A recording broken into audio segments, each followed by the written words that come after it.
Bom, então vamos lá, né? Agora sim terminou o jogo na Independência. 2 para o América, 1 para o Norte.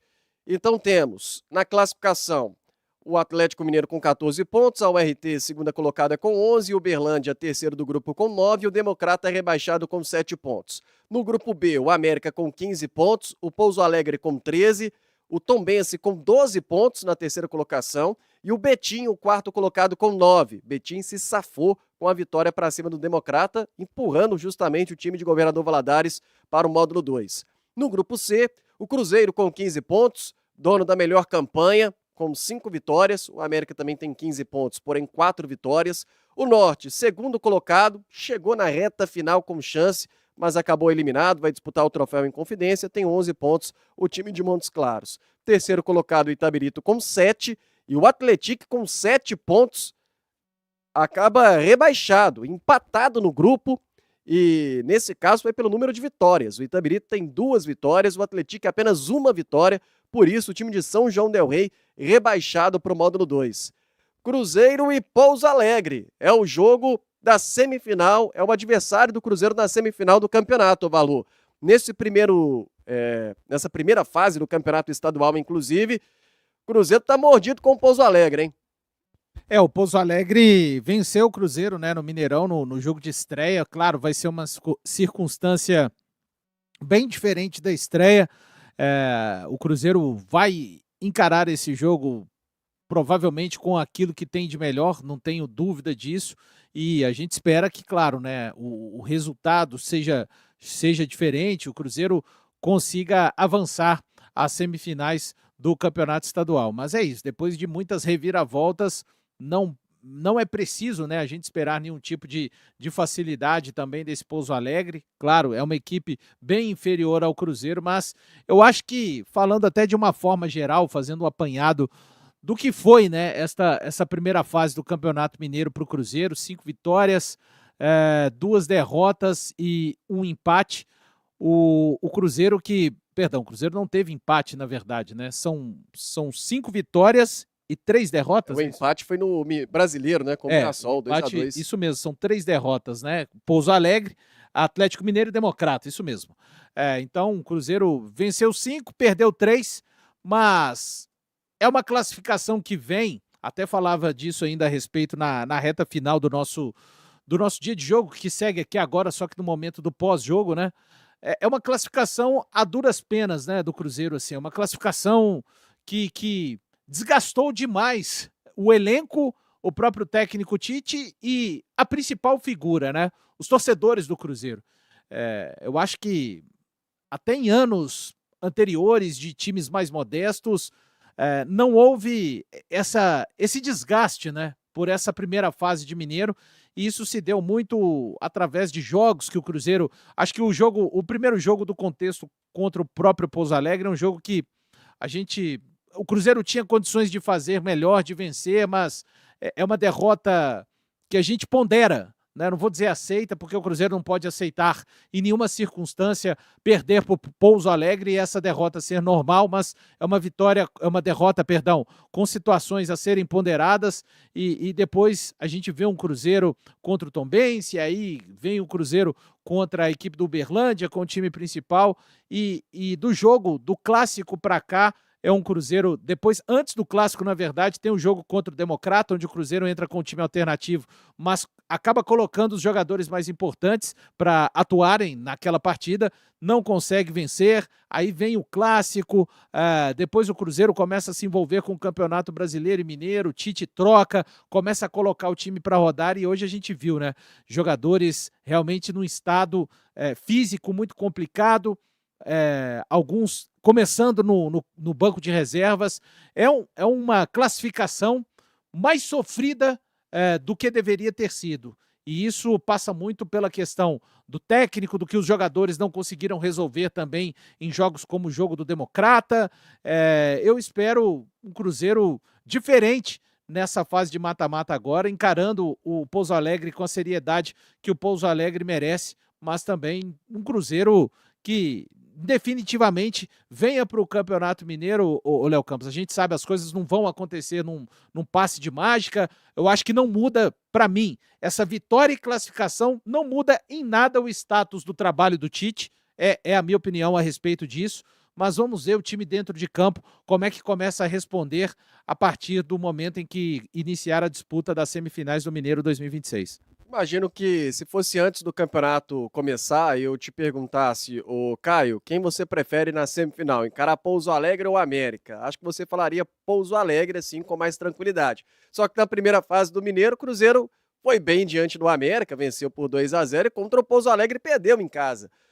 Não sei se isso impacta na sua resposta, mas existe um melhor adversário para pegar na semifinal? Porque o Cruzeiro ficou entre aí nessa reta final, né? Com Pouso Alegre e América para encarar na próxima fase. Léo, tecnicamente ainda considero que o Pouso Alegre é o melhor adversário para o Cruzeiro. Olhando no sentido de que é o adversário mais fraco. Ainda vejo o Pouso Alegre atrás do América. O ponto importante, e aí isso não vai acontecer, mas acho que se o Cruzeiro encarasse o América, poderia ter uma logística facilitada, né? Porque teria 2 jogos em Belo Horizonte. Agora, no caso do Pouso Alegre, o Cruzeiro vai ter que sair, vai ter uma viagem. Então, é uma questão a ser considerada. Mas, mesmo assim, o Cruzeiro tem total obrigação de passar pelo Pouso Alegre. E aí, um contexto muito diferente daquele primeiro jogo, quando o Cruzeiro foi com o time C ao Mineirão e acabou perdendo para o Pouso Alegre. Agora é jogo de ida e volta. E aí, vale lembrar, o Cruzeiro não vai ter nenhum tipo de vantagem nessa semifinal do Campeonato Mineiro. O que vai acontecer é que o Cruzeiro vai decidir no Mineirão. Mas, se houver, por exemplo, um empate no placar agregado, a decisão vai para os pênaltis, né? Então, isso só aumenta a responsabilidade do Cruzeiro de vencer e de vencer os 2 jogos. Agora, fato é que, até para ser campeão mineiro, e o Cruzeiro tem que ser campeão mineiro, ele precisa melhorar. Foi uma primeira fase do Cruzeiro com problemas, e até mesmo esse jogo que sacramentou a classificação mostrou isso, principalmente pelo segundo tempo, e mais uma vez o Cruzeiro passou um jogo sofrendo gol, né? Foi o 15º gol sofrido pelo Cruzeiro em 11 jogos, e desses 15 gols, em 11 sofridos, o Cruzeiro estava com o time titular dentro de campo. Eu ainda não consigo ter uma perspectiva positiva em cima do trabalho do Tite, que agora tende a ter mais tempo para trabalhar, porque vai ter uma semana cheia, e aí a pressão tem que aumentar do torcedor em cima do trabalho do Tite, se é que realmente ele vai permanecer, e na sequência o Cruzeiro já precisa voltar muito bem, porque vai ter semifinal de Mineiro, entre a semifinal do Mineiro vai ter confronto contra o Corinthians, depois tem Flamengo, aí mais pra frente a gente espera que tenha uma final de estadual que vai ser em jogo único, então o Cruzeiro vai precisar jogar muito mais, fazer muito melhor do que nessa primeira fase do Mineiro, se quiser cumprir os seus objetivos. No caso, vencer o Campeonato Mineiro, mas principalmente se recuperar no Campeonato Brasileiro. E aí que entra a preocupação, porque o Cruzeiro, até o momento, não foi capaz de bater de frente contra nenhuma equipe de Série A. E eu, sinceramente, acredito que com o Tite no comando, olhando o que ele tem feito, até a forma como ele tem gerido esse elenco, os minutos dos jogadores, é difícil acreditar que a curto prazo o Cruzeiro venha a melhorar e ser de fato competitivo. Bom, mais de 12 mil pessoas conectadas aqui no pós-jogo da Samuca TV neste sabadão de carnaval. Cruzeiro vencendo 2-1, derrotou o RT, esse jogo em Patos de Minas. Daqui a pouco tem entrevista coletiva do técnico Tite. Você acompanha ao vivo com imagens aqui na Samuca TV. Certamente também a zona mista sendo registrada por aqui. Samuel Venâncio já está por lá por baixo, na sala de coletiva. Daqui a pouco vamos ouvir o treinador e na sequência também os jogadores do Cruzeiro na zona mista.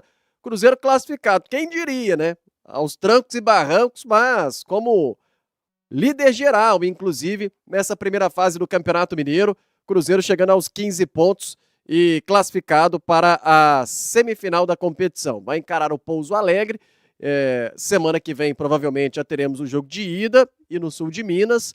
Cruzeiro, por ter tido a melhor campanha, ele tem esse direito, né, de jogar o jogo de volta em casa. Então vai ser mandante no segundo jogo.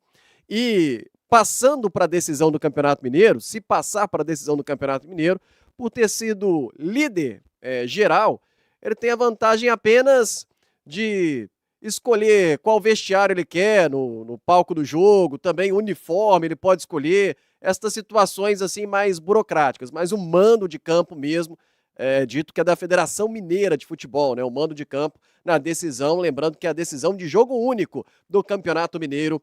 Voltamos a ter a jogo único na decisão do estadual. Bom, o Xandão tá por aqui. Tá falando que o Matheus Pereira errou um gol hoje, que craque não perderia, hein? O Patrick também tá por aqui, uma galera subindo ainda fora Tite. O jogo terminou e a turma tá nessa ansiedade aqui sobre o treinador. O João Paulo tá aqui no chat da live, tá falando que tá fechado com o Tite. Jennifer também tá por aqui com a gente. O Fernando Henrique também participando. O Cleison Campos, querendo volta de Leonardo Jardim. O Wesley Rodrigues, ataque tirando o KJ. O resto é fraco, vamos desculpar. A opinião do Wesley Rodrigues aqui no nosso chat. O Gustavo também está por aqui participando. O Fabiano Lúcio criticando o treinador. O Antônio Chaves está dizendo que os jogadores precisam competir com mais responsabilidade. Hélio Silva também. O Léo Oliveira dizendo que o Cássio não passa segurança. Vidalba saiu e o Cruzeiro tomou gol. Era para ter feito 6, tomou 1. Enfim, a galera já mandando a mensagem, dando o registro aqui com a gente. A gente está com mais de 7.500 likes, pertinho dos 8.000. Então, se por acaso você chegou aí agora e não deixou o seu like, por favor, deixe o seu like. Clique aí no joinha, no Dia de Jogo KTO. Tem esse computador aí, ó, no alto da tela, 770.333. No início da transmissão, eu falei, será que a gente passa dos 770, 300? Já passamos com folga, então vamos lá, rumo aos 470 e 400 agora. Lembrando que a Samuca TV já está visualizando os 500k. Então, se você não se inscreveu no nosso canal, dê uma conferida aí. Se não é inscrito, se inscreva. Ajuda bastante a fortalecer a Samuca TV. Ô, Valu, e o jogo de hoje? Como foi? Esse Cruzeiro 2, o RT1.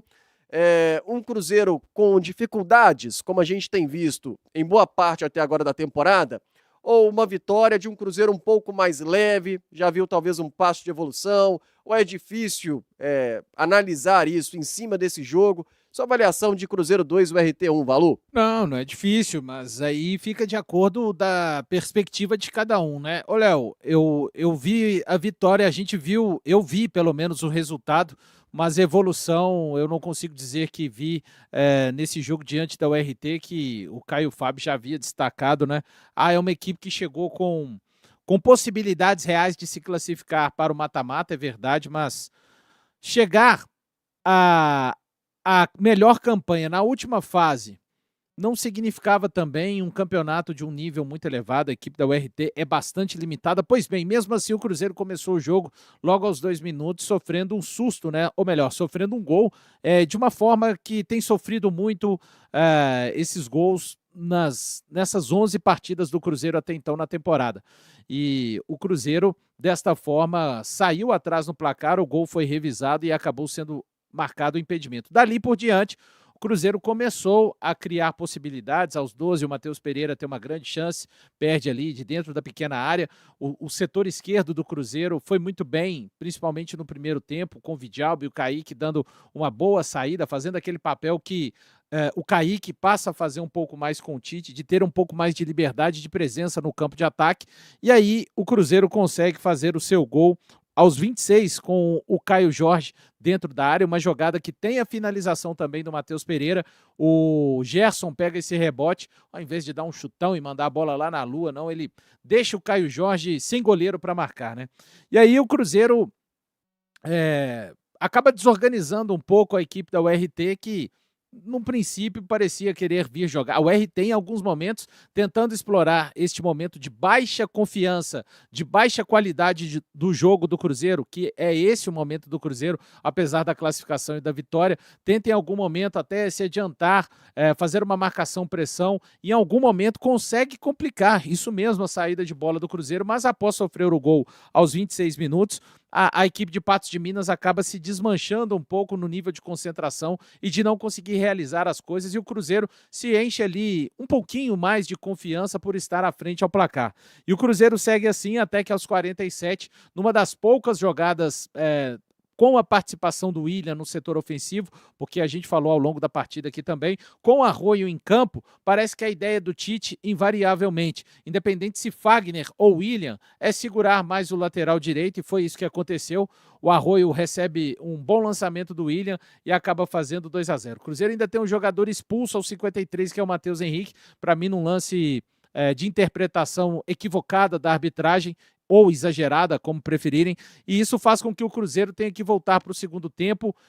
Eu entendo que pode irritar o torcedor, mas eu não vejo outro jogo para o Cruzeiro fazer, onde vencia por 2-0, o desgaste natural que já bateria, mesmo com o Cruzeiro com 10, no campo de jogo, com os 11, né, na verdade, já bateria esse desgaste, e aí o Cruzeiro volta com as linhas ali bem baixas. O Matheus Pereira vem jogar pelo lado direito, o Gerson continua do lado esquerdo e o Caio Jorge mais à frente, fica um 4-4-1.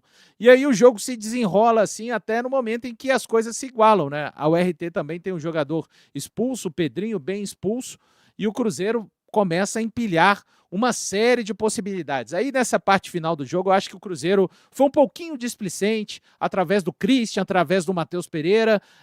A turma tem que se conscientizar que o Cruzeiro está muito longe de onde deveria estar em termos de rendimento, em termos de jogadas mais plásticas até, e no final da partida ali, a URT acaba descontando, fazendo um 2-1, não havia mais tempo, né, para muita coisa no jogo, mas é isso, Léo Campos, dessa forma que acabei observando esta vitória do Cruzeiro. Eu não consigo dizer, quando o Cruzeiro venceu o América, eu falei que foi um time um pouquinho mais sólido, né, porque ali naquela oportunidade não levou o gol, mas eu falei que não conseguia ver evolução.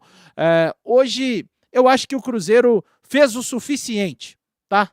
Na conta do chá, apesar de ter desperdiçado muitas situações, aí, para mim, tem um quê de uma certa displicência e de faltar entendimento aos jogadores de qual momento, de fato, o Cruzeiro está vivendo dentro de campo, mas não consigo ver evolução nessa vitória. O Cruzeiro entregou, para mim, apenas o resultado, e que era muito importante o Cruzeiro entregar o resultado, afinal de contas, estava jogando pela classificação às semifinais do Campeonato Mineiro. Léo.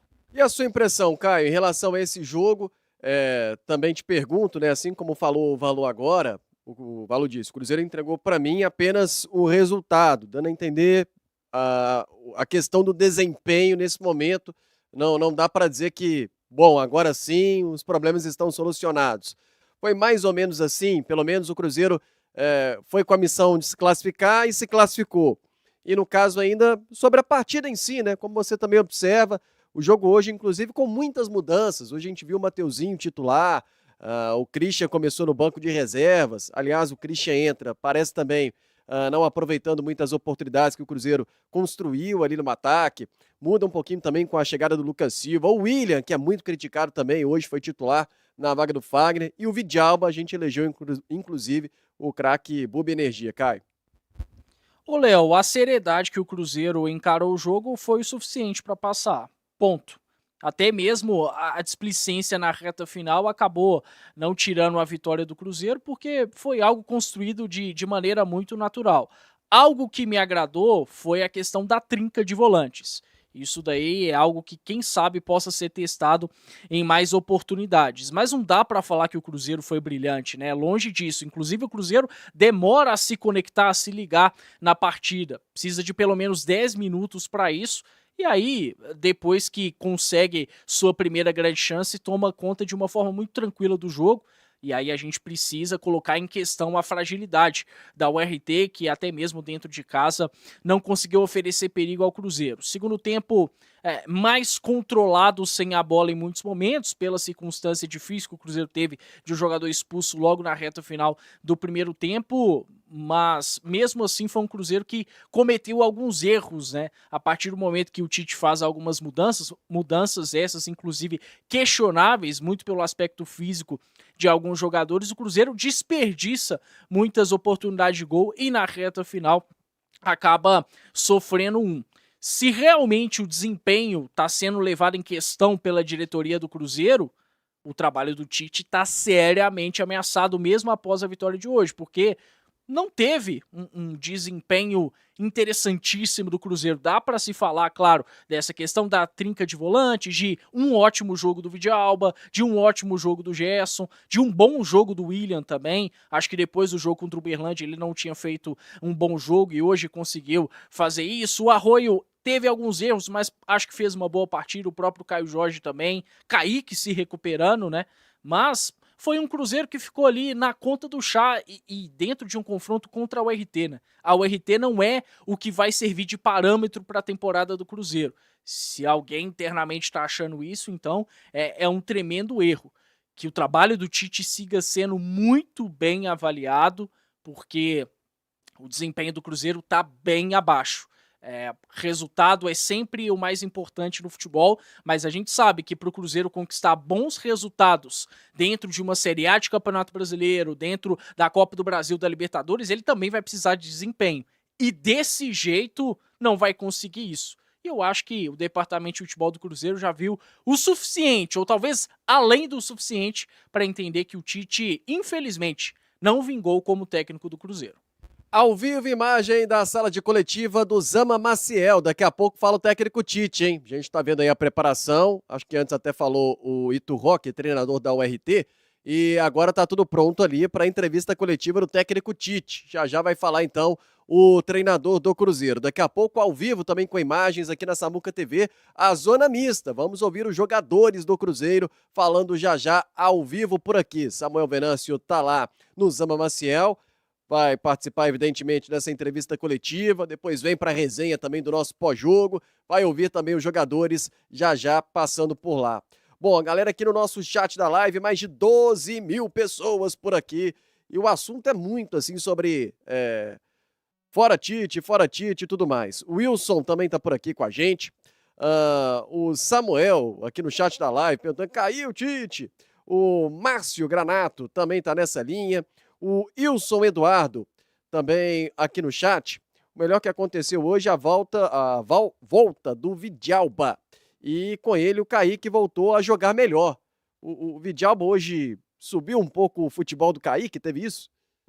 Concordo com o amigo, o Vidalba influencia muito o futebol do Kaique, né? Até porque o Vidalba é o zagueiro pela esquerda e o Kaique é o lateral esquerdo. Então, eu sinto que o Kaique fica muito mais confiante, muito mais seguro, até para apoiar ofensivamente quando tem o Vidalba. Fora que o Vidalba consegue conectar ele também ao longo do jogo, não só com a energia dele, mas com bons passes. A gente viu isso principalmente no primeiro tempo, né? O Vidalba encontrou o Kaique em duas grandes jogadas, o Kaique aparecendo bem, atacando, mas infelizmente o Matheus Pereira não conseguiu ser feliz na finalização. Mas o Vidalba é esse tipo de cara, né? Ele não impacta só o Kaique, ele impacta o Fabrício Bruno, ele impacta o comportamento do sistema defensivo do Cruzeiro. Eu sinto que o sistema defensivo do Cruzeiro se comporta de uma maneira muito mais séria, muito mais concentrada, muito mais firme quando tem o Lucas Vidalba. É um pilar dessa defesa, titular incontestável. E hoje foi a melhor notícia possível que o Cruzeiro poderia ter. Jogou como se estivesse treinando normalmente, como se estivesse em ritmo de jogo. E não estava. Foi muito bem o Lucas Vidalba. Até demorou a ser substituído, né? Vale colocar isso em questão. Não precisava de tantos minutos em campo, mas eu não tenho a menor dúvida de que vai ser muito importante mais uma vez para a temporada do Cruzeiro. E tem isso, né, Valor? Se a gente comparar a Vidalba com os outros dois zagueiros, João Marcelo e Jonathan Jesus, algo que ele tem que os outros zagueiros ainda não demonstraram, assim, pelo menos com mais consistência. Esse lançamento que ele tem muito bem, a visão de jogo que muitas vezes ali de trás o Vidalba tem, em determinado momento na transmissão, o Samuel chegou até a dizer, o Vidalba, o melhor armador do Cruzeiro até agora, é um jogador que tem essa característica também. Eu acho que vai além. A característica do Vidalba que mais me agrada, na verdade, não é nem a questão da capacidade da saída de bola, né? Porque zagueiro, é claro, é muito importante que ele tenha essa capacidade, mas o mais importante é como ele defende, né? Porque é o primeiro papel do zagueiro. Mas as leituras que o Vidalba é capaz de fazer, né? Ele antecipa muito bem algumas jogadas, pelo chão, pelo alto também, apesar de ter uma desvantagem muito grande com relação à estatura, principalmente quando a gente compara com alguns atacantes do futebol brasileiro. Ele é um cara que ele nunca está tranquilo, né? Zagueiro não pode estar tranquilo ali na defesa, né? Você está num lugar muito importante, não é estar afoito, no sentido de ele tá sempre atento, ele tá sempre em alerta, e é isso que é a característica que eu mais gosto no Vidalba. Quando ele chega para de fato, e ele não tem essa coisa de não colocar o pezinho em dividida, ele coloca, ele divide forte mesmo, ele vai para um jogo mais físico, mas com inteligência. Você dificilmente vai ver o Vidalba com um atacante forte, exemplo, um atacante que gosta de fazer isso, o Yuri Alberto. Você não vai ver o Vidalba dando referência para o Yuri Alberto virar, para girar, porque ele, Vidalba, sabe que se um atacante do porte do Yuri Alberto fizer o pivô para cima dele, encostar, ele vai levar uma desvantagem. Primeiro, pelo porte do atacante, segundo, pela velocidade. Aí o que ele faz? Ele tenta fazer leituras para tentar antecipar. Ou, se ele não consegue antecipar, fazer com que, no momento que esse atacante receba o passe, ele está de costa, mas ele está pressionado, então ele tem que devolver rapidamente a bola. Então é realmente um cara de uma postura muito diferente, o Vidalba, a forma que ele se entrega ao jogo e principalmente, né, futebol às vezes ele é craque. Não, Vidalba não é craque, mas ele é muito, muito inteligente a jogar futebol na posição que ele joga e com os recursos que ele tem, Léo.